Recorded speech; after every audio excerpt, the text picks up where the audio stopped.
Good afternoon. Thank you. Welcome to the Authors Hour. My name is Fred Zone, and I represent the Friends of the Chautauqua Writers Center.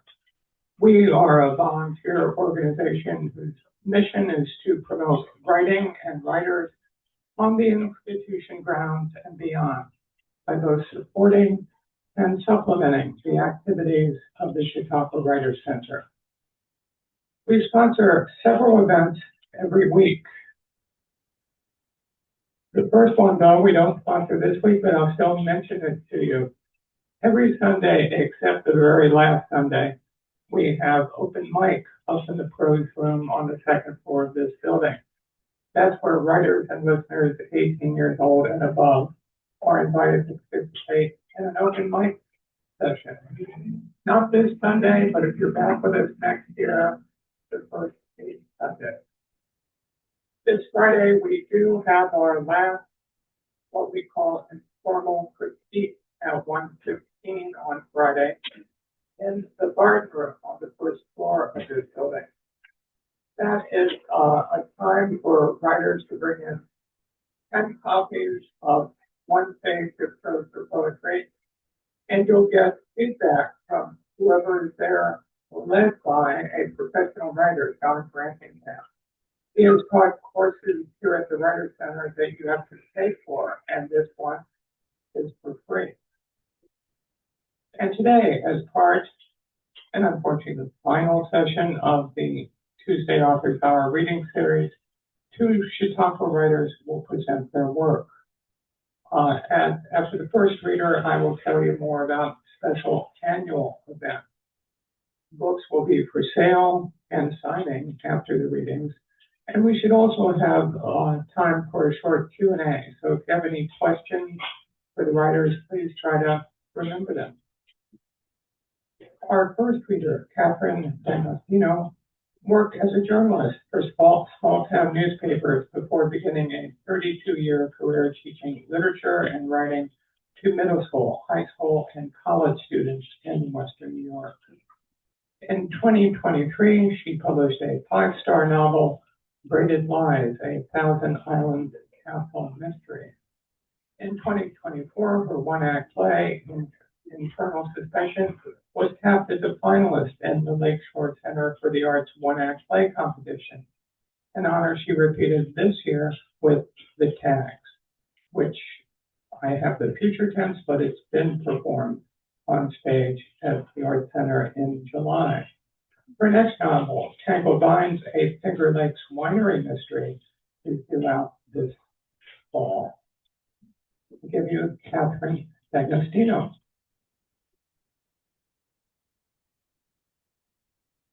Thank you. Welcome to the last week of Chautauqua. I'm so honored to be part of this day. I wanted to talk a little bit, start off with talking about writing a novel. What has to go through somebody's mind to be that insane to not choose something shorter than a full-length novel.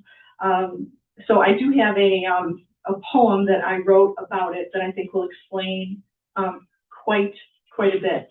I have a short chapbook coming out of fiction and poetry this Friday, and this is one of the poems. And again, I like writing and reading poems about writing. This is titled, All Books, 25 cents. If I hadn't received silver coins as change for my $3.10 iced coffee, I wouldn't have found the book about novel writing wedged in a bin at my local bookstore's summer sidewalk stand. In the Writer's Digest Handbook, How to Write a Novel, writing teacher Gary Provost's simple sentence on page 141 clarified, cemented the goal. Novelists should not write for readers to finish the book, but to turn the page. Like life, we don't live for endings. We live for what's next. A voice, a scent, a song, a giggle, a touch, a kiss, a day. We turn our own pages, others turn ours, we turn others. For that sterling lesson, I paid a quarter.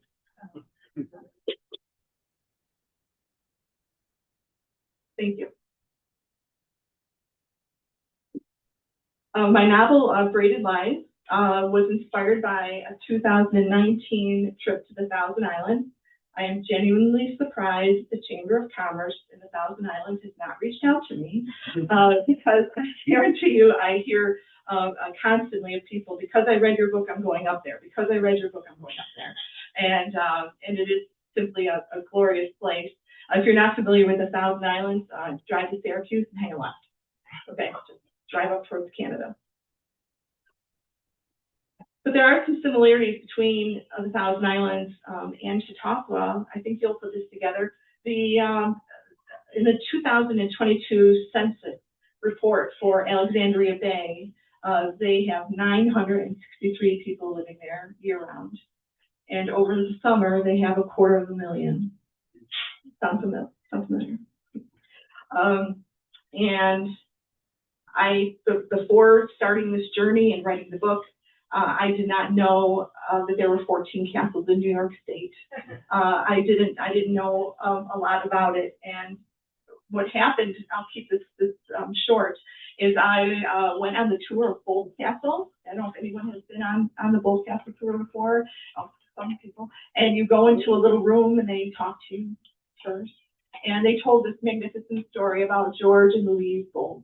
And George Bold, gentleman here, you'll like the story, he decided for Valentine's Day that he was going to build his wife Louise a castle on an island, and it was going to be a surprise. The construction began, and unfortunately, in 1877, Louise died unexpectedly. Now, during that tour that I was on, all the people around were whispering, poor George, poor George, poor George. I'm looking around saying, what about Louise? I mean, maybe poor Louise is significant in all of this. And I raised my hand and I said, how did Louise die? And to this day, there is no 100% final answer to that. There are still only theories. One is that she overdosed on diet pills. One is that she ran off with a member of the staff. And so did I, wink, wink, wink. And the third one was that she had a heart ailment, okay, that no one knew about until it was too late. So that was it for me. I am going to create a story that explains everything, and that was the motivation behind the novel. One more fast fact about Bold Castle. In here, I created a fictional castle, Quill Castle, that will parallel Bold Castle. My novel begins with the disappearance of two high school seniors the night before their graduation. They are last seen in the vicinity of the castle. So that's how it will open. And writers have to make decisions. We have to decide, are we going to tell you everything or aren't we? Okay, at the end. Does everybody here know what I mean by that? Okay. I like stories where I do find out everything. Okay, that's in the vacuum. I'm not it could be these three people. Who do you really think it is? I'm not that girl. So I really took that very, very, very seriously, that I needed to leave my readers hopeless at one point, and I do that. I leave you hopeless at the end of part one. You read the last sentence of part one, and you're going to say, well, no good's going to come now, or you'll make this noise. Oh, okay, that happens at the end of part one. And I loved that challenge to bring the reader with me through what followed that to an ending that you would certainly enjoy. I'm going to read one section of this. Let me just open my page here. So as I said, the novel opens with the kids going missing. You're gonna meet them, and you'll know who they are, and you'll know what happened. You know a lot by the end of the prologue. But then 25 years later, chapter one starts 25 years later, and the local newspaper is trying to figure out how to breathe new life into an old story, a cold case. Loud twangs of banjo strings bounced through the open door when Roxy arrived at the River Gazette for the staff meeting regarding the disappearance of Brian and Eddie and Patty Flanagan. Roxy wiped sweat from her forehead. How hot is it out there? Opal asked. About 100. How many people are at Music in the Park? Mitch said. Roxy calculated an estimate. About 100. What's the average age of the crowd? He said. About 100. Roxy grabbed a small basketball from her desk and shot it at the basketball hoop attached to a ceiling tile. She sank the shot, signaling the start of the meeting. Opal, Mitch, and Roxy gathered around the table, each leafing through their notes. Opal began. Since it's the 25th anniversary of their disappearance, we will likely get national coverage. If you get any calls from any other news agencies, take a message, get a name and number, and text me. Corporate wants to know who calls and what they're asking. Mitch and Roxy nodded. Opal shared the challenge of their task. You know as well as I do that putting a fresh spin on an unsolved mystery that has had no new leads or developments for 25 years is tough. Any ideas on a different approach? Mitch responded. I spoke with the new director of the local underwater rescue team last week. He said a body could theoretically travel from the St. Lawrence River to the Atlantic Ocean without being found. He admitted that the likelihood of that happening was low because the body could easily become lodged in a drainage pipe or debris below the island's surface. Is that what you think happened to Brian and Patty? Opal said. Off the record, yes, Mitch said. On the record, he said that the police or FBI should review the entire case, that fresh eyes might find fresh leads. Roxy moaned. A red canoe, a backpack, gum wrappers, an unopened condom. That's all they found back then. She readjusted the pencil in her hair. Time and technology can't change the truth. Everyone knows they drowned. Why can't they legally be declared dead? Because of the parents, Opal said. They would have to file paperwork asking for that designation. For whatever reason, they can't do it. Roxy read from a page in her notepad. Brian's mother died of breast cancer last year. His dad, Luke, lives in Buffalo. I left him a voicemail message. Patty's parents moved to England 3 years ago. My contact numbers for each have mailboxes that have never been set up. Crickets, Mitch said. I left a message for the FBI regional office in Syracuse, Opal said. Her secretary said I should get a call back tomorrow morning. Roxy flipped a page. I'm interviewing Brian's English teacher and current high school principal tonight, and I heard someone was planning a memorial service. But Opal swiveled her computer screen toward her colleagues. Here's the design for the weekend front page. Mitch and Roxy ignored the empty lined boxes still waiting for article copy and stared instead at two color photos of Patty Flanagan and Brian and Eddie. Their heads tilted slightly to the right, most likely at the direction of the photographer. Brian's dark curls peeked out from his cap. His grin was one of confidence, saying that he had his entire life ahead of him and planned on making the most of it. Patty's long blonde hair rested over each shoulder. She wore her grandmother's pearls around her slender neck. It was the blue burst of her eyes that mesmerized the trio. So that sets our stage, and I wanted to give you, at the end of part one and in this investigation, really the process of how things unfolded. And truth be told, that this is not so much a story about two high school teens who go missing the night before their graduation, as it is about the effect of long-term secrets and what those secrets have on people when you're keeping it inside. We have four main couples in the book, and they all have something. They all have something, and some of them are going to be terrible people. But when you first meet them, they're all like quite lovely. Is that reflective of society, that everyone has secrets? I think so, and it's not always, keeping those secrets. It's not always done for any kind of malicious reason. I think people can keep secrets because you're trying to protect those who matter to you and who you love. That's probably one of the most human traits out there. The only other thing I wanted to mention is that there is a poisoning in the book, and early feedback I had about the plot. Someone asked if that was realistic, poisoning realistic. I think it is, considering the beef Wellington in Australia.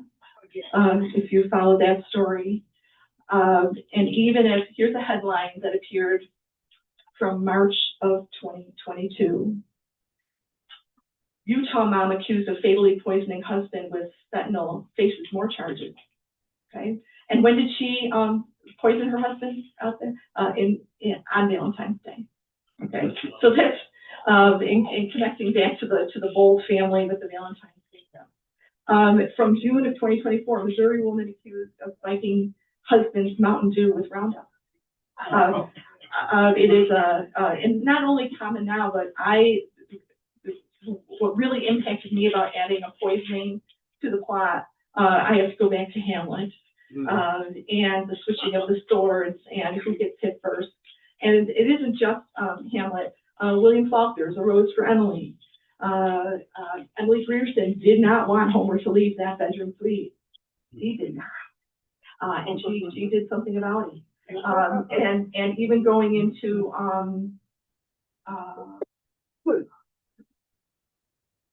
Jane Smiley's book, A Thousand Acres, which is really King Lear in a cornfield. A sister poisons, it's a can, she can't pickle different vegetables and also sausages, and she poisons those sausages with the intent of giving it to her sister. And I will do a little spoiler alert on that book, since it's not mine, that it never makes it all the way. It rots on the shelf. But for me in writing, I said to myself, what if it didn't rot on the shelf? What if a sister did that? What would the fallout be? So I really was not only my characters, but the plot strongly motivated by this idea of poisoning. And please be very careful in listening to this next sentence. I do include a recipe at the end of the book. And it is my recipe, it's a real recipe, it's delicious. But I do add one line of directions that says, add nothing else. And I'm very, very serious about that.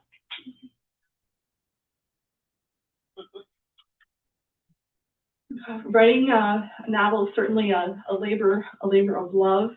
I do consider myself a New York State writer because I think there's, people from out of town, they'll say, oh, I say I live in New York, and they say, how do you like the city?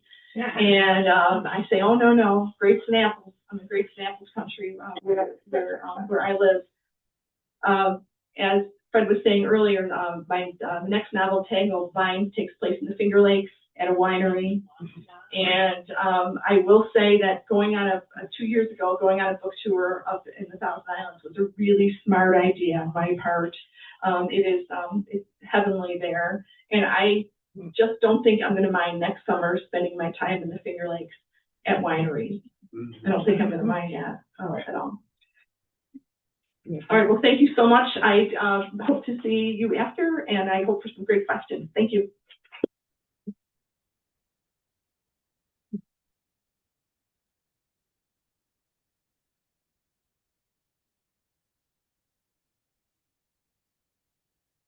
Thank you, Catherine. I will think twice before drinking another Mountain Dew.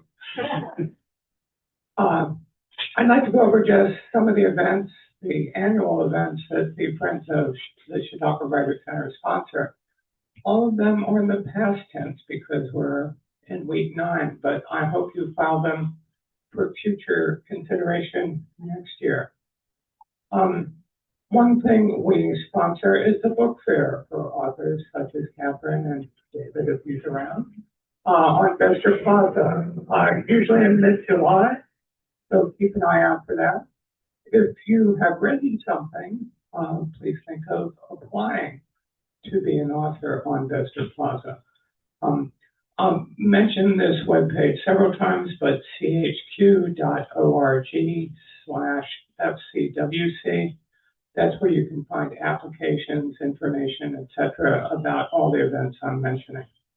We sponsor an annual writing contest for writers of all ages. And there's awards associated with winning any of these categories. That usually closes toward the end of July, with the awards ceremony being around August 10th, 11th, or 12th, something like that. Every year, we also sponsor the Robert Pinsky Favorite Poem Project, where selected Chautauquans get to read their favorite poem that's not by them or a family member, and a shorter poem. So if you love the Iliad, I'm afraid you're out of luck, but something shorter, about a page or so. That happened August 4th this year, usually timed with Recognition Week for the CLSE. So keep all of those in mind for next year. Today we get to our second reader. David Walsh he calls himself a poet in training. I love that label. Who depends upon his writing group to remind him that he should keep working at it. He lives in upstate New York among rolling hills, forever forest, and within walking distance of the Mohawk River. He spent college summers typing old deeds that were fading away in the county clerk's office. Sounds like a possible mystery as well. David has been greatly influenced by the 9 poetry workshops he has taken at the Chautauqua Institution. He has had poetry published in Spitball, Ibon Today, Adirondack Review, From Whispers to Roars, The Twin Bill, among others, and On the Streets of Saranac Lake. His poetry has been submitted for a Pushcart Prize. Pushcart Prize is sort of the Pulitzer of small independent presses, so good for you. And his recent collection, Threads, was a semifinalist for the North Street Book Prize for self-published poetry. David Walsh, come on up.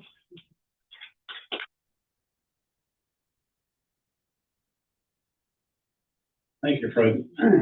I just want to say a word about Fred and the association here. They do a great job putting together all of the things that he mentioned and keeping us in line with all kinds of information all year about here's what to expect on the porch. So he's very good at that. And I was interested that you let off with a poem today, and that's fine. And after you read yours, I started pouring through my material because I wrote a poem one time about a $1.99 remainder book and what happens to it, and I can't find it. So I'll send it to you. Let me start with a very short poem here. Heavens prove. Darkness lets the stars break through. Somehow I know their light is spinning away from us, a point of explosion from unknown center where God lives. Maybe our hearts are that home where threads of light fly through each of us against evening black.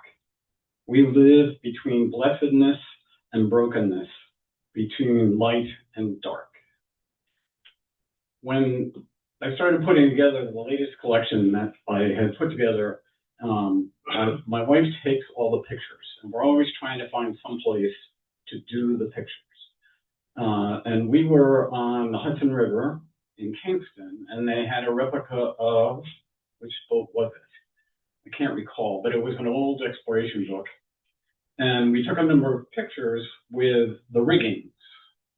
And we started talking about threads that go through our lives and how we are connected in so many ways with everyone else and everything else. There are threads that connect us to our past. There are threads that connect us to nature. There are threads that connect us to each other. So that became a little bit of a theme within the book. So I'm going to use a few of those as examples for what I've written. The first couple of poems are from my past as a child, and some of the explorations that we used to do. I grew up in a small town that this would be, only we didn't have the amphitheater and all the nice education things, but it is about the same size. And there were about 2,000 people in the town, in upstate New York. The first poem I'm going to read is called Grave. Fields flank the cemetery. One side a baseball diamond, the other a winter sledding hill. For childhood friends and I, daytime footpaths through gravestones are nothing more than part of the streets. A park lined with stones in symmetrical order, meandering offline only when the rows shift to accommodate the hill. Landscape as rural architecture, stone slabs punctuated with a few small flags and flowered urns. A body's length of grass measures the distance between rows. Each stone marked with alpha and omega, a life buried in the dash between the dates. Our playground could still release ghosted dread in preteen boys. Fears rise higher as an afternoon adventure fades into dusk with its wider shadows. On a midsummer night, we camp in center field, confident in the distance to the nearest grave. Our conversation veers into conjecture. Did any neighbor take up silent residence due to violent acts? Did a bloody knife lay with its fated owner underground? Is that backhoe a suspicious shadow of death? At any unexplained noise, we hold our breath and somehow avoid a wet sleeping bag. We run the short distance home when darkness is too much of a spiritual workout. Sleep impossible by 2 a.m.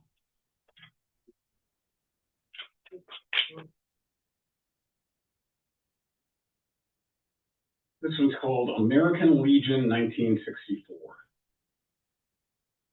By 11 a.m., cigarette haze smothers the bar, littered with short beer glasses and number strips. The last stop on Dad's Saturday errand. I'm alone at a corner table with a Coke and a warning to keep this our little secret. Dad joins the leaners, the men from the big war, whose elbows hold up their drinks, charred fingers gripping fire, eyes staring into the midday light. I want stories of machine gun nests, grenades lobbed by hidden enemies, fighter planes and strafing Pacific destroyers. Anything for the wars that we boys play in our backyards every afternoon are guns without consequences. But all they offer is a liturgy from a different page. Who got arrested last night? How much was lost in the barn fire down the road? Who's going to pitch for the Yankees this afternoon? And bets about which wife will call before noon.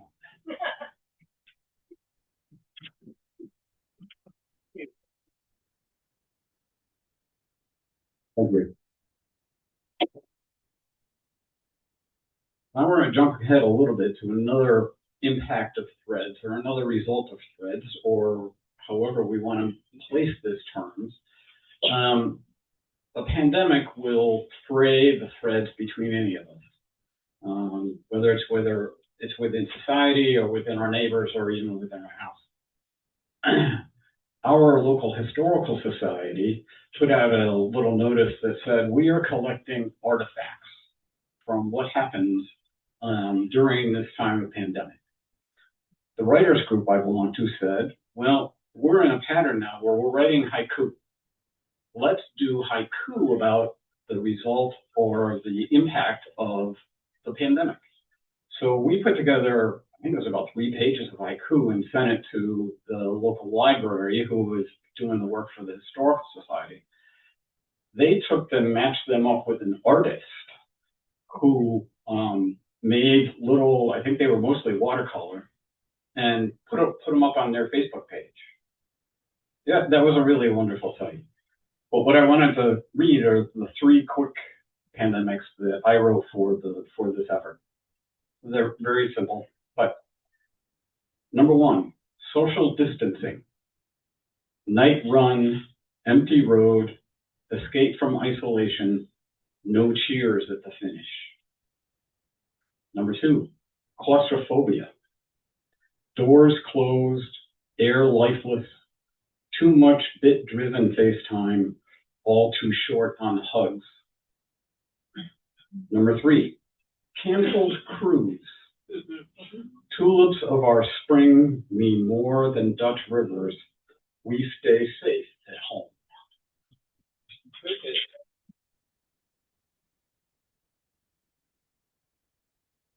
So as I mentioned, one of the effects of COVID and the pandemic was the isolation that it created in so many different ways, where couples and families, etc., usually just had to stay out of anybody else's way and stay locked in at home.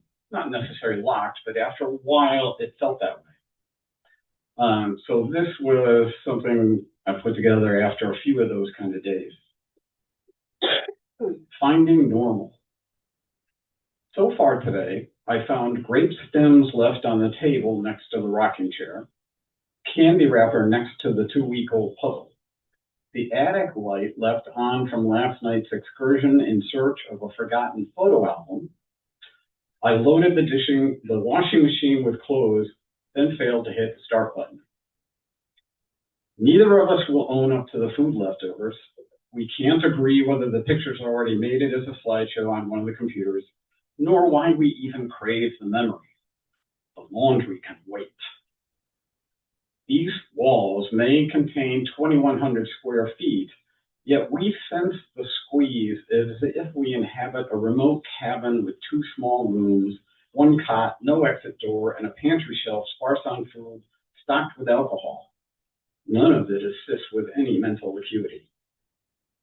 A pandemic creates a moat around our lives. The drawbridge is lowered only for visits with toddler grandkids, who otherwise grow in miniature on a smartphone while we share stories on FaceTime. We double mask in the Target parking lot when we tire of watching Jeopardy from the same sunken space on couches across from each other. Suburban box stores substitute as tourism for bored COVID claustrophobics.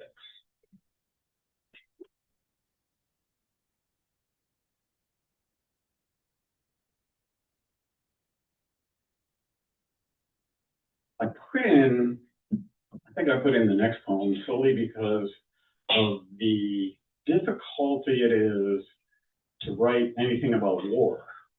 I've read a number of war poems. There were a number of calling out by a lot of poetic magazines and organizations that asked for responses to the war in the Ukraine. And I wrote one, but I really realized that war is one place where threads really get broken. So this is a short one that I wrote on a couple days after the invasion of the Ukraine. Ukrainian spring. When the snow and war still came, we postponed to April.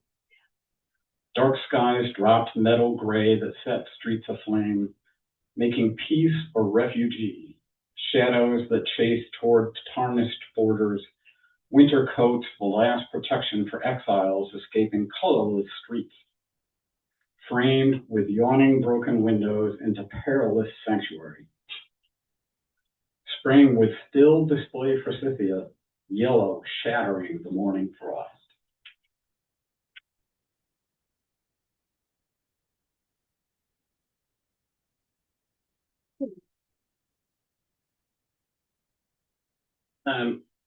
One of the things that I really appreciate this place is Fred mentioned that I had been attending the poetry courses here. I think this week makes 10 that I've attended. And I always learn something. One of my favorite things that I learned was a Japanese form called haiku. It's a form of poetry it's related to haiku in a sense, but it starts out as a prose paragraph, then a haiku after that prose paragraph. So I've written a few of those since I'm doing kind of in the war section of my presentation. The one that I really felt strongest about was one called Gettysburg. There's probably a number of you who've been to Gettysburg. Okay, see a lot of hands. And this is a haiboon. The interesting part of the haiboon is there's three sections. There's the title, there's the prose section, which looks just like a paragraph, and then there's a haiku. The theory is that they each should relate to each other in some way, but should not replicate each other. So this is Gettysburg. Gettysburg. Wheat rolls away from the forest and flows across the valley. It's the end of the season, and the chaff weighs heavy on the stem, ready to be cut and trampled. Pieces of dry grain fly off in the wind. Huge rocks are piled into a den, their edges leaning on each other to create granite teeter tires. Kids clamber over the boulders and through crevices, wearing their souvenir gray and blue felt caps. They search for the shadow snipers while parents scan their battlefield guide to identify which hill has the higher view. The crack of a distant baseball echoes off monuments. Each spire is etched with military marks and Roman numerals, followed by names of generals, captains, and farmers who walked miles to meet their enemy. A fire whistle follows smoke. Peaches bruise, bloat, and rot where they fall. And the haiku is, death fills a valley, corpses appear in the rain, history cleanses.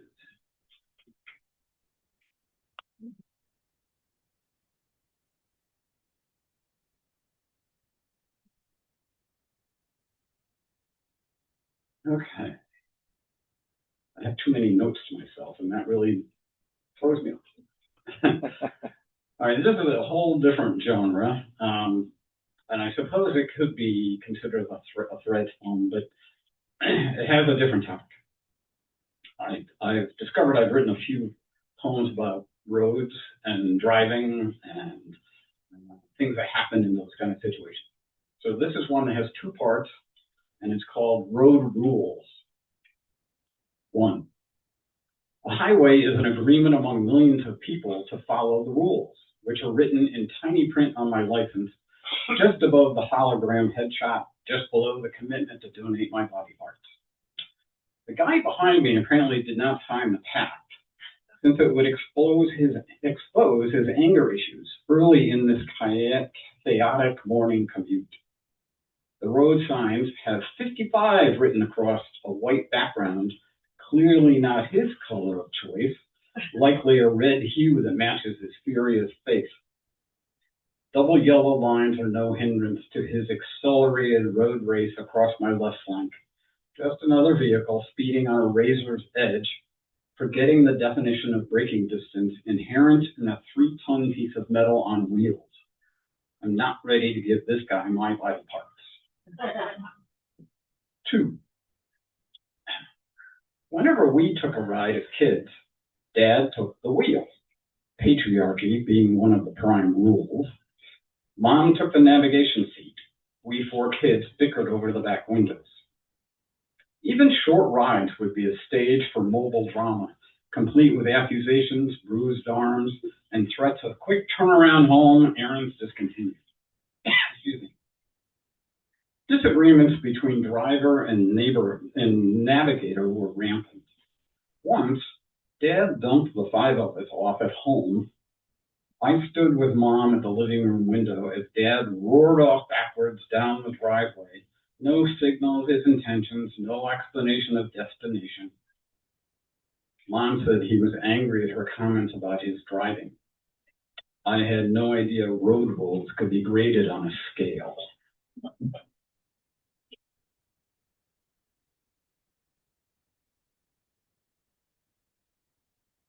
So Catherine mentioned the category of poems about poems. Usually they're called ars poetica. You'll see that on a lot of poems.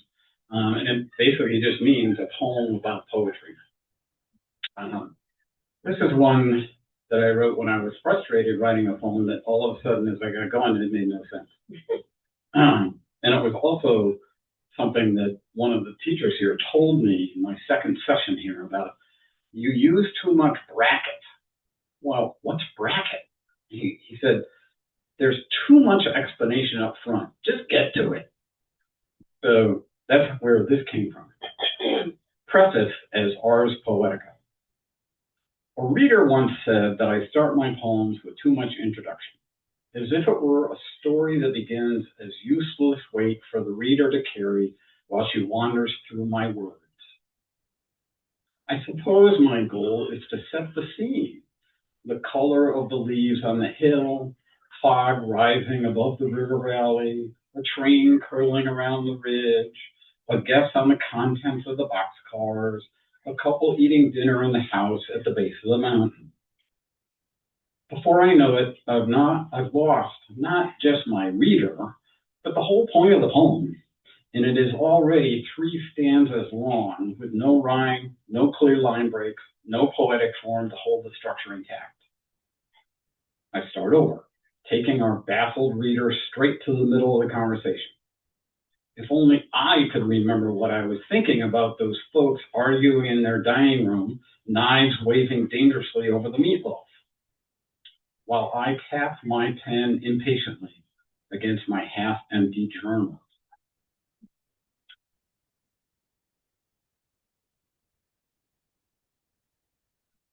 Another poem about writer's block with a little humor built in. Writer's block. If there is a place in hell for writers, it comes with a tiny desk and a toy typewriter. Novelists sit on their old tomes, elbow to elbow, fire pits as footstools, stress as fuel, deadlines as bellows. Editors snap the tangled whip, drive frantic authors, conjuring theme, plot, dialogue to looming deadlines.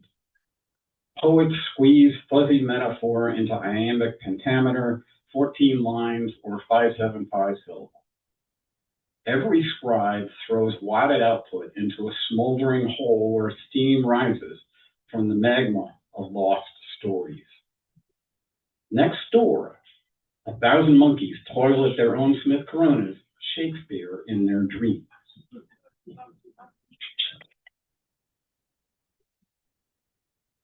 I was just going to say, since Fred isn't standing up yet, then I can keep going, but Fred is standing up now, so I think I'm done. Thank you. One more. All right.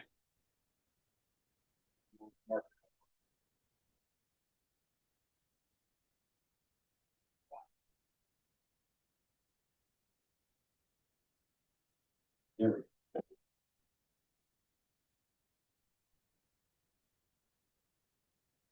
This one's a nature poem. She holds back her autumn. Oak insists that brown is a color, but tell the sun to aim its light at oak's fall leaves and no prism shines. The sky's palette could toss red and green, blue and orange, purple and yellow.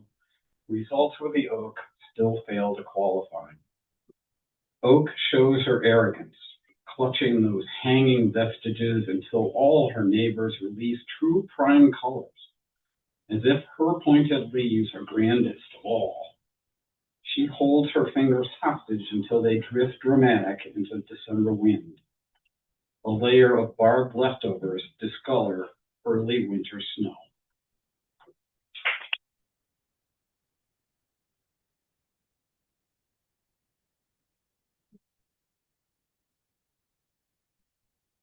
Thank you, David. We do have some time for questions and answers. Does anyone have a question for either or both of our authors?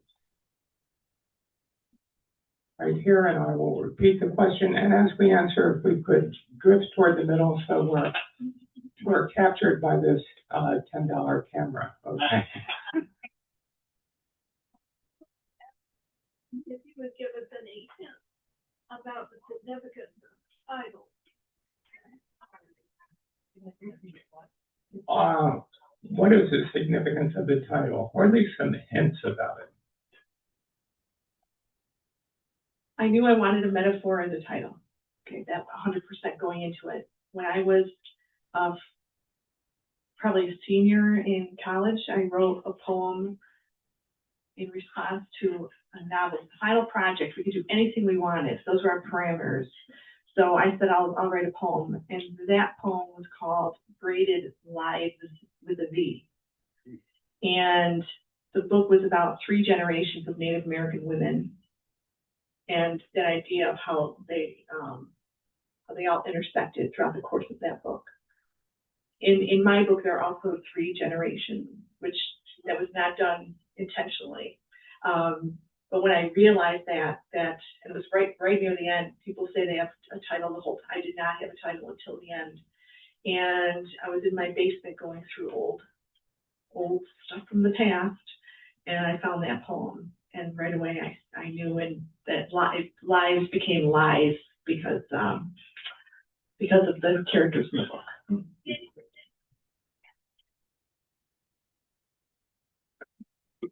With your mentioning interrelationships and things being interconnected, I couldn't but help but think of threads being somewhat similar.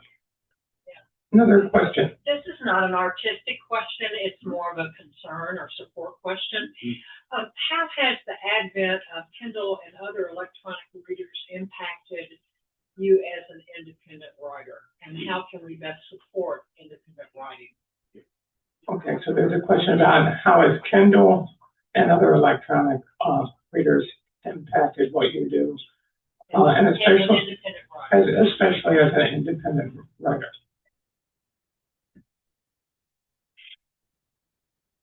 I come from something of a technology background. So it's easy to be apprehensive about how easy it is now to get a book for $1.99. And that has impact on the ability of any novelist or any writer to make money. If I went into this with one goal, and that is just have more people read my material, not to make money. I went into it by going to a self-publishing place. So you set when it goes out, you set what costs you want it to be, because you're paying the printer for everything, whatever. So it all depends on what the purpose is that you as a writer are trying to achieve. I'm just trying to get my work out. And it's a loss no matter what, because my book is also, both of these books now are also on Amazon as automatic print books. So if they get a call and it's one of the automatic print books, it gets printed and sent right out. So there's a lot of things going against. We're up against a lot of things that independent authors, if you're trying to make money.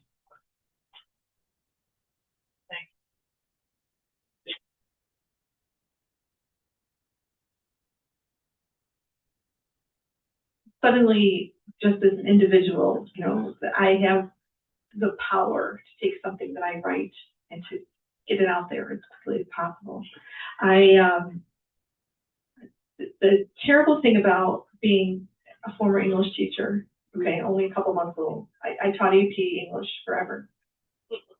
And when you teach AP, you know that the first product of what you produce, even though you think it's wonderful, is terrible. That is what comes along with AP. And you have to figure out a new way, you have to breathe life into it in a different way. And that is, to me, a little bit of a curse. There are people who go into self-publishing as, I write it, I get it out there. I write it, I get it out there. And I'm an agonizer. That's what I am. So it is, the process, I think, takes just as long as going through a regular publisher. But I hire editors, I hire people to make sure that it's good. But what I like right now is I like that there are so many opportunities. All of them involve work. I just want to say that. It isn't that you just self-published or that you just did this. It's a commitment, putting something out there with your name on it. My finger hovers over that button. can I do it? Can I put myself out there? And it really is bearing the soul.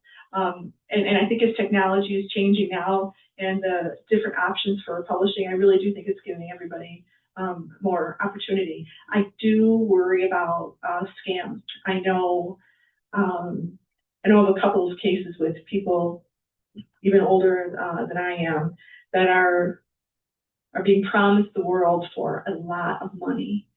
And I do wish that if something is presented like that someone is there to say there are other options, there are other affordable options. You don't have to mortgage your house to do it. So it's complicated, manageable, and I think a freeing time.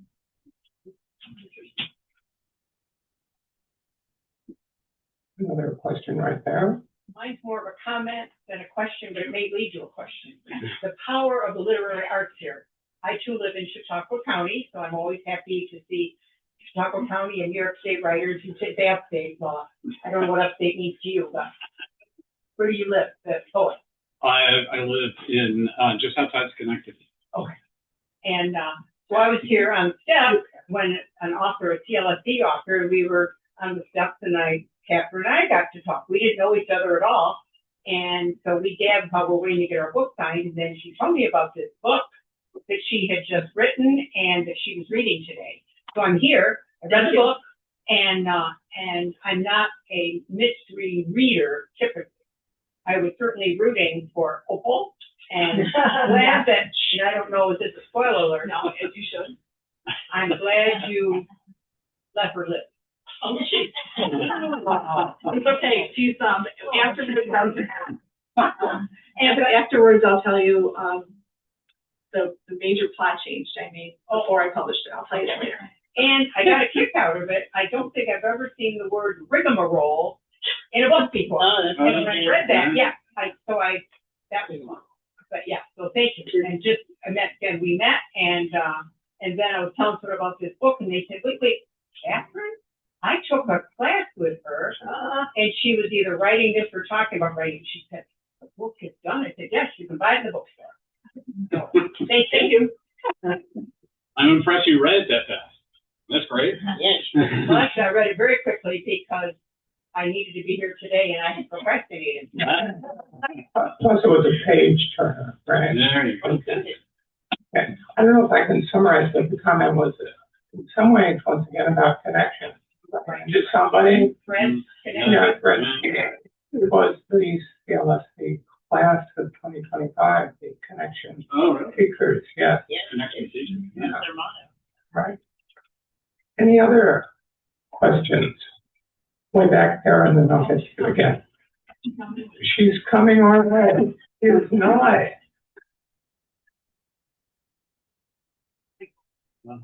Yeah, how do you get out of that, the rewriting cycle?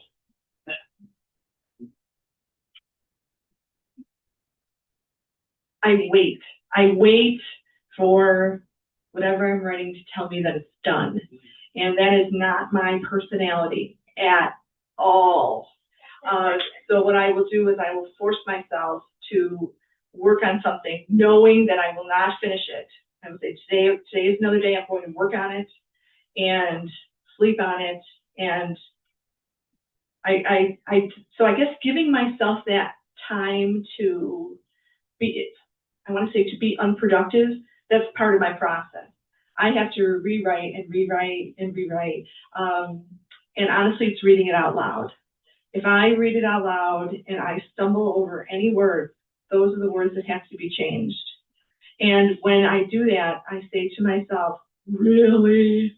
Like, again, you're stumble over this line. I already rewrote it, 4 times, but that line still does not work. So I do think there is a rhythm, a music to poetry when it's done. And there are times I just say to myself, get over yourself.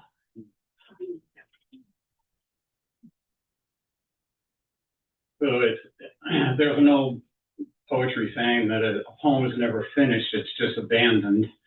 And I think when it comes to how I write poetry, I'll write the first draft, agonize it for a little while in the same day, and then I stick it in a drawer. And then sometimes I find it when I've forgotten about it. And I'll go through, there'll end up being a pile of them. And I'll just go through them and say, does it make sense anymore? Do I know what I was trying to say? Nope, gone. But if I read it and I think, yeah, that's got possibilities, then I sit down and I do that one. So gestation is important for me.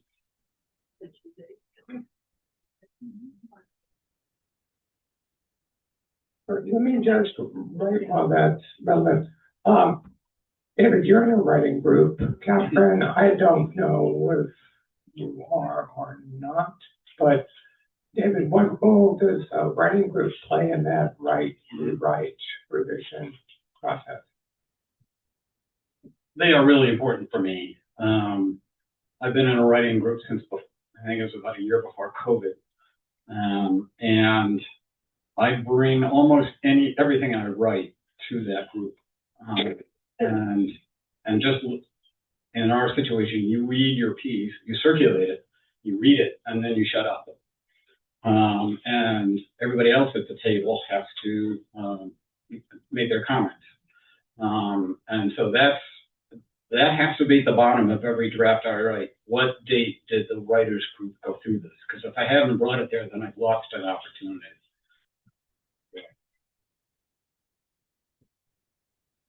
I'm in a writers group as well. I joined in 2023 in January.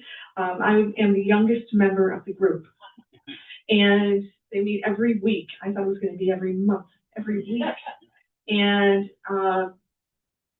every meeting when they go around, they say what they worked on, what they accomplished in that week. I'm a very competitive person, so we meet on Wednesday. So on Monday night, like, well, what do I have done to take? Everyone else is going to have one. So it's a very, very healthy, nurturing relationship. And we all know that we're there to make what we have better than it was before we walked in. That doesn't mean listening to everybody, but sometimes, even if I don't take those feedback literal, if everyone keeps talking about one stanza, that's a sign, a bigger sign, like maybe there's a problem with the whole stanza. So getting that feed and reading it out loud is really, really key. So very important. And the class is here as well. And I have one that has not, I did not write that long ago, that I would just like to read. It's short. And I'm a birder. I don't know if anybody else out there is a birder. And birds play an important role in Braided Lies as well. And this is called the Eagle Cam Addict. High in an evergreen overlooking Big Bear Lake, 2 celebrity bald eagles warm their eggs in a half-ton nest of woven branches and sticks. I was one of the tens of thousands who watched and waited to see the first pip, the spot an eaglet breaks through the eggshell with its eye-tooth. Its live chat fed a hungry viewing audience, all lost in wonder about what is and what not. All for us, from sunrise to moonrise to sunrise again. More than once I suppressed my Truman Show desire to belt out good morning, and in case I don't see you, good afternoon, good evening, and good night. But I'm left to wonder if I'm no better than a voyeur who looks just because she can, never thinking to ask Jackie and Shadow for permission to peep.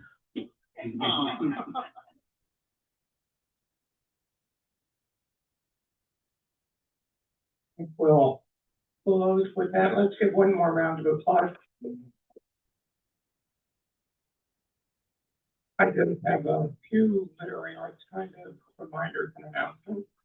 Tomorrow on this Sports Beyond Readers programs, we'll discuss Light and Air, a novel by Mary Nichols Wendell.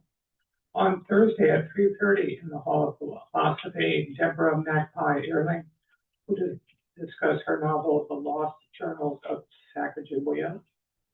On Friday, here on the porch at 12:15, we have what's called Summer on the Steps. It's a series, sort of a varied series of different literary endeavors. One thing that's constant, there will be 2 spotlight readers, one from each workshop that has been taught this week, and you competitive people can see if you make that, okay? Then following that will be an open mic in honor of Nikki Giovanni, who died in December of 2024. So if you have a favorite Nikki Giovanni poem that you'd like to share, this would be an opportunity. I do want to put in a plug for our sister art theater. CTC is presenting the world premiere of a script that was workshopped and developed here. It used to be called Tell Me You're Dying. Now it's called The Witnesses. It's well worth seeing. I saw it just last night. And please join us. Usually I say next week, but next year for the Authors Hour. If you're a published author, and I've already had one contact me today, please apply to be part of this, okay? We're always looking for fresh faces, fresh voices. Once again, chq.org/FCWC, there's a way to apply for the Authors Hour. Videos of this Authors Hour and all the events that we live stream on Zoom, including award ceremonies, favorite poem project, and Authors Hour, are on our YouTube channel, which if you search for Friends of the Chautauqua Writers Center channel, you'll see everything since 2020. So in particular, if you enjoyed this, want to relive it, or you want somebody else to see what went on, look at YouTube, and I'll be giving you guys the exact link sometime later today. Anyway, thanks so much. Have a good off season, and take care. Bye-bye.